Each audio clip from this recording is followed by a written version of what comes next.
In saying that in my book I say that there's no reason at all to believe that the so-called Jesus of Nazareth ever existed, but here's what I say about Socrates.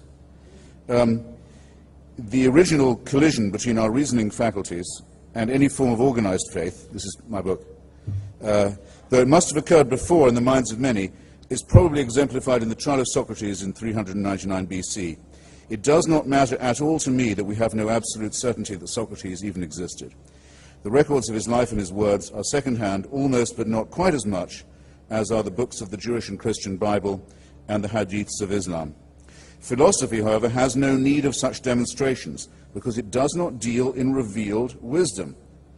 Now, as it happens, we do have some very good descriptions of the life of Socrates that make his existence to me plausible, but it doesn't matter to me at all whether he was real or not. What matters is that someone advanced his method of reasoning, his testing of evidence against experience, his commitment to a certain kind of dialectical honesty, and that if it hadn't been him, it would have been someone else. So that's what's precious to me.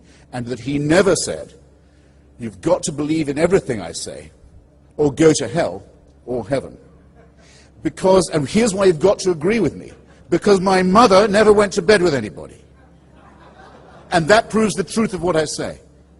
Or by the way, I must have looked very dead when they took me down from the cross, but I didn't die. And that proves my point.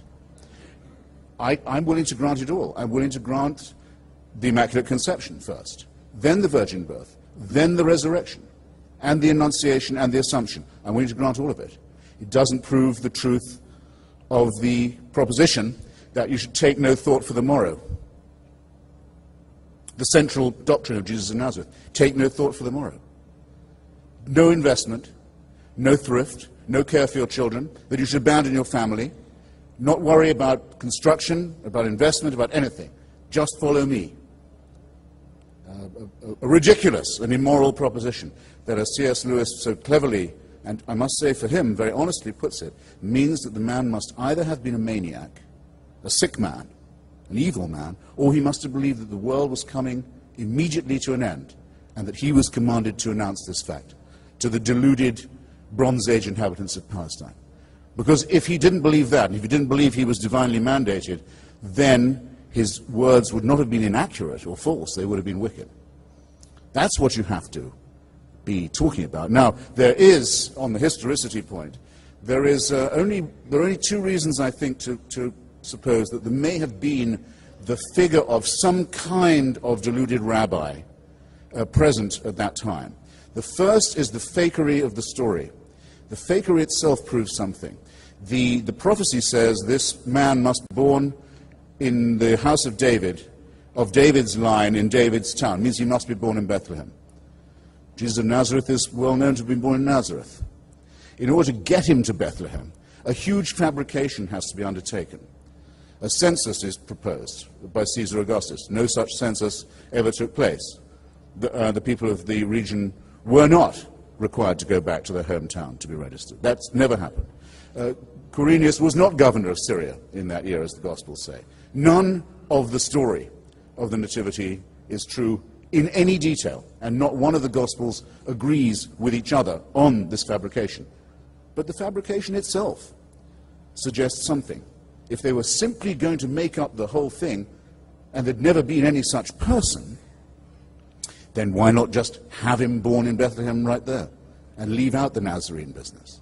So the very falsity of it, the very fanatical attempt to make it come right, suggests that, yes, there may have been a charismatic, deluded individual wandering around at that time.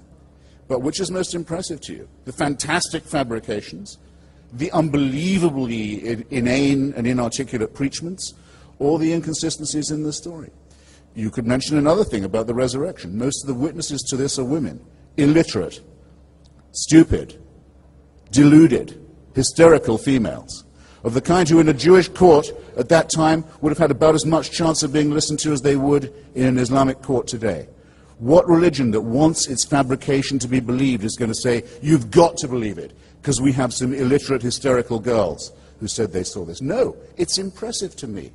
It's impressive to me that the evidence is so thin, and is so hysterical, and is so feeble, and is so obviously, strenuously cobbled together, because it suggests that something was going on. There was some character. And I don't want to, therefore, to profane those who think that no, that there must have been something, and say, no, there was nothing. This is not a whole cloth fabrication, but it is a very human and very intelligible and very pitiable, I think,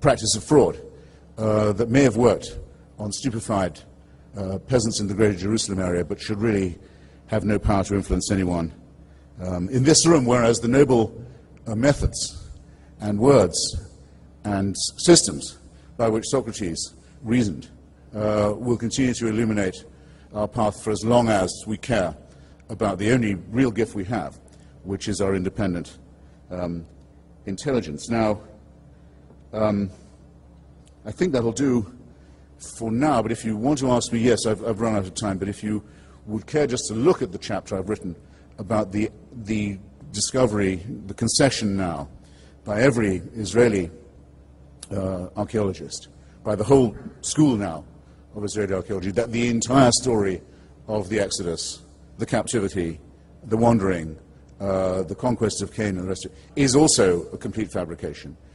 You will see a perfect collision between the two things that do allow us to make progress as scholars and intellectuals: the weighing of evidence against interest.